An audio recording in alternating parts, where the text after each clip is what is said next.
دعائے رمضان دعائے رمضان دعائے رمضان دل کی گہرائیوں سے اٹھتی ہے صدائے رمضان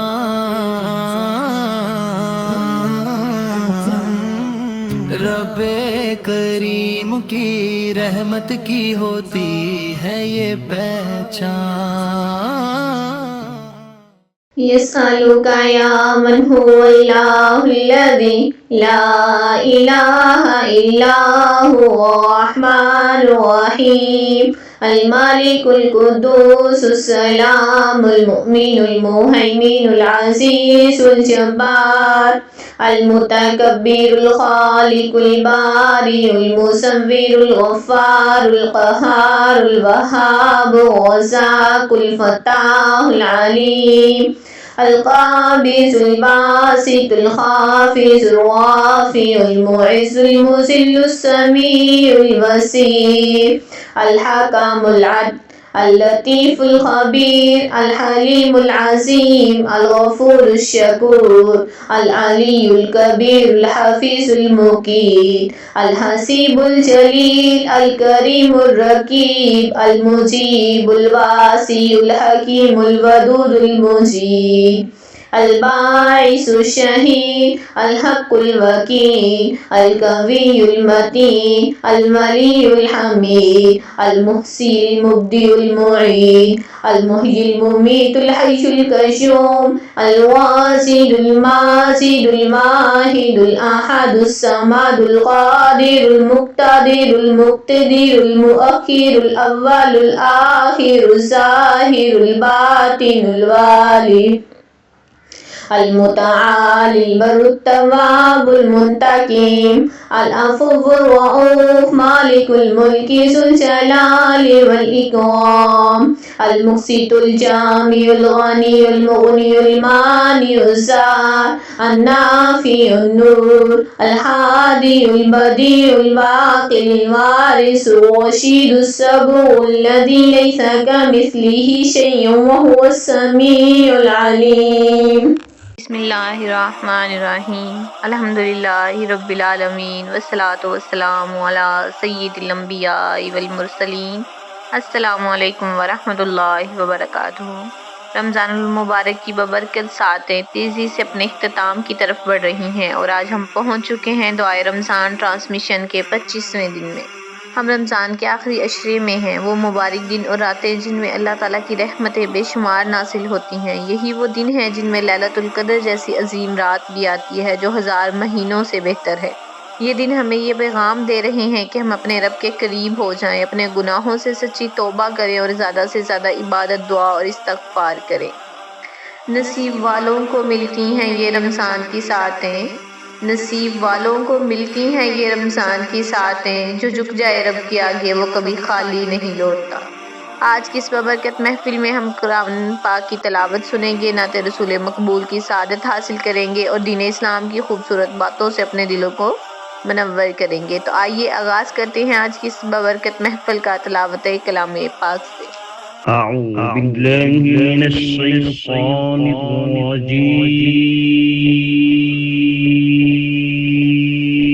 الرجيم بسم الله الرحمن الرحيم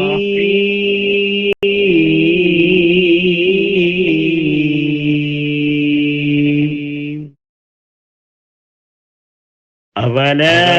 يرون أنهم يفتنون في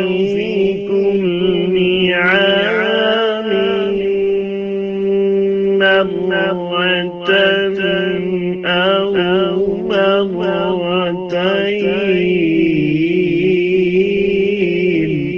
مرة أو مرتين ثم لا يتوبون ولا هم يذكرون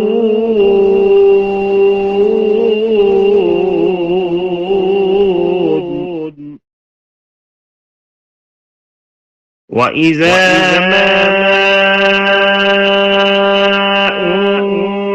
أنزلت سورة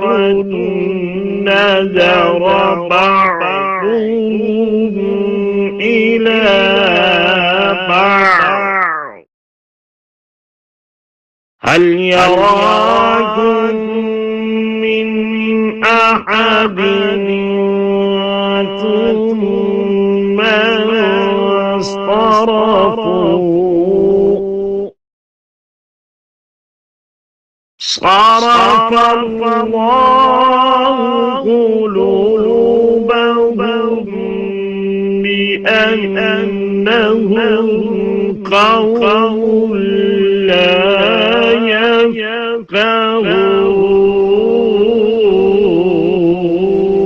يفقهون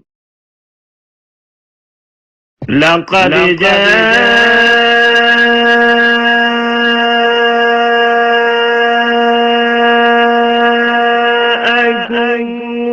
رسول من أنفسكم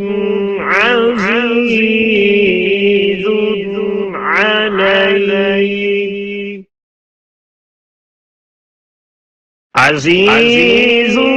عليه ما عنتم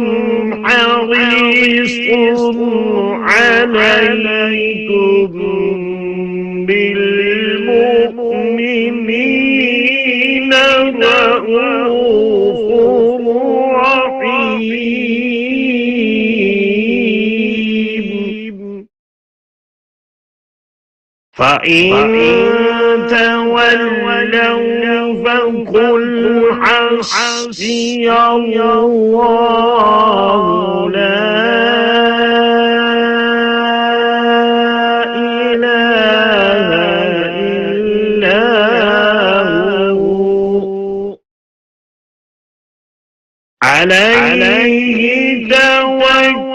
توكلت وهو رب العرش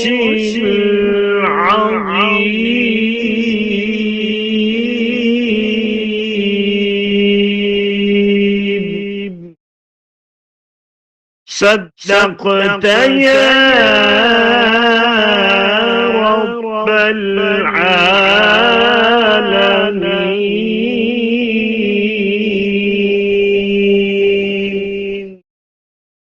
جزاک اللہ. رمضان المبارک کی یہ ببرکت محفل اس وقت اور بھی خوبصورت ہو جاتی ہے جب ان میں سرکار دو عالم حضرت محمد مصطفیٰ صلی اللہ علیہ وآلہ وسلم کا ذکر ہوتا ہے، کیونکہ حضور اکرم صلی اللہ علیہ وآلہ وسلم سے محبت دراصل ایمان کی مٹھاس ہے. نبی کی یاد سے روشن ہے دل کا یہ اجالا،